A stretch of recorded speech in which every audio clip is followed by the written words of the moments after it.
سلام تعنا هبلي تقاتلت مرب نيوز لومون كم تلمود اب كبابينا زوبانا زمع بلزلو حدشت مع بالاتاتن حابريتاتن حيزلكم مصيلهو نمكهتالكم نعدمكم كاند نطبتاتو كسمعكم اب تግራይ ጋጢሙ ዘሎ قنعنا ዘይብሉ ፖለቲካዊ ሕምስምስ ስዒቡ ብውድብ ሕወሓት ዝተፀውዐ ኣኼባ ኣብ ኣክሱም ድሕሪ መካየዱ ናይ ባዕሉ ውሳነታት ዘሕለፈ ክኸውን ከሎ ካብ ትማሊ ጀሚሩ ድማ ናይ ሰራዊት ኣዘዚ ዘሳተፈ ኣኼባ ብተመሳሳሊ ኣብ ኣክሱም ይካየድ ኣሎ ብዛዕባ እቲ ኣኼባን ውሳነታቱን ዝምልከት ዝበፅሑን ሓበሬታታት ኣለዉ ብዝርዝር ናባኹም ክነብሎ ኢና ዝተሰምዑ ተቃውሞታትን ውሳነታትን ዝምልከት ኣብ ኢድና እዮም ዘለዉ لما عندي قدم وحد ساعات جنرال تادسة اب تግራይ ዘሎ ፀገም ናይ ውሱን ኣካል ውሱናት ጥራሕ ዝጭነቀሉ ኣይኮነን ሕድሕድ ትግራዋይ ዝጭነቀሉ እዩ ክብል ብትግራይ ኮሙኒኬሽንስ ቢሮ ኣቢሉ ዘውፅኦ ሓበሬታ ሕፅር ዝበለ መግለፂ ኣሎ ንሱ እውን እንታይነቱን አንድምቱን ክንሪኦ ኢና መንግስት ብልጽግና ብዛዕባቲ ኣብ ትግራይ የምዕብል ዘሎ ፖለቲካዊ ኣካይዳን ውሳነታትን ስዒቡ ንኣባላት ድሕንነት ኢንሳ ብምሽጥር ዝፀውዐ ኣኼባ ከም ዘካየደን ብዛዕባ ትግራይ ኤርትራን ኣምሓራን ጥቡቅ ክትትል መራሕትን ሰራዊትን ክነክገብሩ ከም ዝተኣዘዙን ብተወሳኺ ድማ ናይ ኤሌክትሪክ ስልክን ካልኦት መሰረታዊ ኣገልግሎታትን ናይ ትግራይ ክዓፅዎም ኣብ ምድላው ከም ዘለውን ሸሊኹ ዝወፅእ ሓበሬታ ቃሊዑ ኣሎ ብዛዕባ እዚ እውን ገለ ክንብል ኢና ኣብ ትግራይ ጋጢሙ ዘሎ قنعنا ዘይብሉ ፖለቲካዊ ሕምስምስ ስዒቡ ብውድብ ሕወሓት ዝተፀውዐ ኣኼባ ኣብ ኣክሱም ድሕሪ ምክያዱ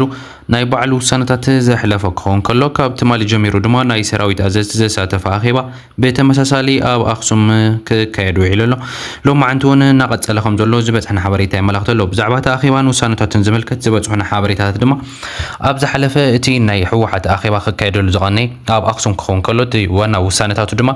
ነቲ ንቐፃሊ ሓደ ዓመት ተናዊሒሉ ዘሎ ግዚያዊ ምሕዳር ጀነራል ታደሰ ወረደ ዝምልከት ድሕሪት ናይ ሕወሓት ኣኼባ ዝተወሰነ ውሳነ ኩላትና ከም ዝሰማዕናዮ ውድብ ሕወሓት ነቲ ንሓደ ዓመት ተወሲኹሉ ዘሎ ናይ ጀነራል ታደሰ ወረደ ስልጣን ክቃወም ከሎ ንዑ ውሳነ ንምሕላፍ ዝተፀውዐ ኣኼባ እዩ ነይሩ በዚ መሰረት ድማ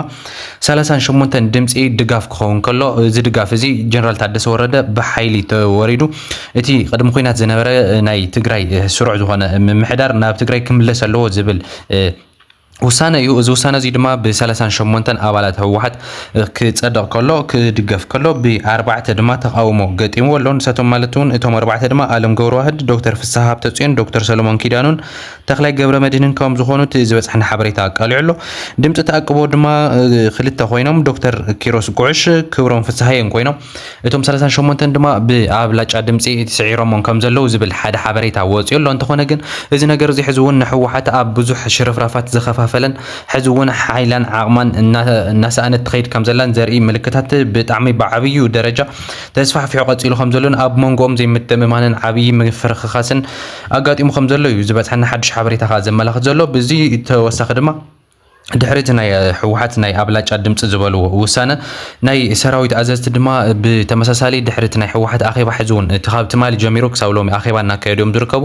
እዞም ኣዘዝቲ ሰራዊት ሕዝውን ኣብ ቅድሚ ሕዚ ዝተፈላለዩ ውሳነ ኣብ ምዕራፍ ዝፍለጡ እንትኾኑ ሕዝውን ናቱ መቐፀልታ ክኸውን ዝኽእል ናይ ባዕሎም ውሳነ ምስ ሕወሓት ኮይኖም ካልእ ውሳነ ክውስኑ ከም ዝኾኑ እዮም እናተፀበይዎም ነይሮም እንተኾነ ግን እዚ ኩነታት እዚ ሕዝውን ከቢዱ ከም ዘሎን ኣብ መንጎቶም ሰራዊት ኣዘዝቲ ድማ ዓብይ ዝበሃል ክርክር ክትዕል ተላዒሉ ከም ዘሎ እዩ بس حبريت زملاخ زلو اب نايت مالي وعلوم مست ناي حوحات ناي دغاف زنبره دمصታት ሙሱ ተኣኪቡ እቲ መጽ ዝኽእል ነገራት ተኸሳተፍ ከም ዝኾነን ሱቂሉ ከም ዘይረን ዝተገለጸሎም ክኸውን ከሎ እቲ ናይ ሓደ ዓመት ናይ ጀነራል ታደሰ ወረደ ናይ ቀጻሊ ዘመን ስልጣን ግን ሕዝውን ከም ዘይቀበሉ ወይም ተገሊጾም ዘለው እንተኾነ ግን እቲ ድሕሪ ተቀጻሊ ክትዓት ሕዝውን ናብ ካሊእ ዓይነት ስጉምታት ካቱ ከም ዝኽእሉን እቲ ስጉምቲ ንሱ ድማ ዓብይ ክሳራ ክኸውን ከም ዝኽእልን ኣብ ትግራይ ሕምስምስን ሰላም ንኸይህሉን መሰረት ክኸውን ከም ዝኽእልን ተገምጊሞ ኣሎ በዚ መሰረት ድማ እቲ ሕዚ ክመጽ ዝሕሰብ ዘሎ እቲ ቅድሚ ኩናት ዝነበረ ናይ ትግራይ መምሕዳር እቲ ነባር መምሕዳር ብዶክተር ደብረጽዮን ዝምራሕ ማለት እዩ ሕዚ ናብ ትግራይ እንድሕር መጽኡ ካሊእ ዓይነት ኩነታት እዩ ዝፍጠር ዘሎ እቲ ኩነታት ንሱ ካልኣይ ንምምላስ ካልኣይ መስዋዕትን ካልኣይ ሕምስምስን ክፍጠር እዩ ኣብ ትግራይ ናይ ዓቕሚ ምብታን ስርዓታት እውን ክበላሸወና እዩ كمون كالوت هزبنا خالي تصقم نهالو خالي عينت من محدار حزي بحيل خنا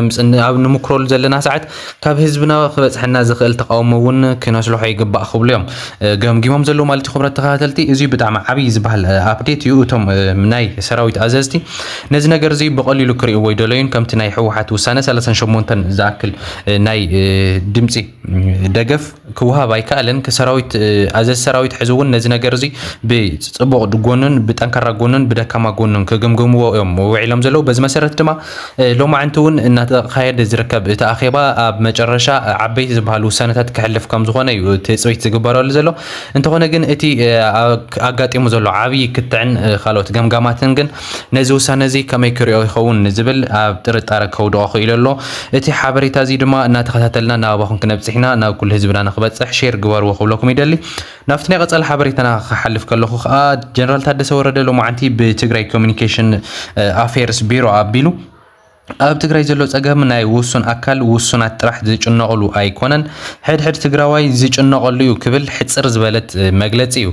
ኣውጽኢ ዘሎ እዚ ማለት ኣብ ትግራይ ተፈጢሩ ዘሎ ፖለቲካዊ ቅራነታት ማዕረኽ እንደየናይ ኣብ ዝለዓለ ደረጃ ኣብቲ ዝለዓለ ጠርዝ መዋጥር በፂሑ ከም ዘሎ ዘርኢ እዩ ኣብ ዝቐነ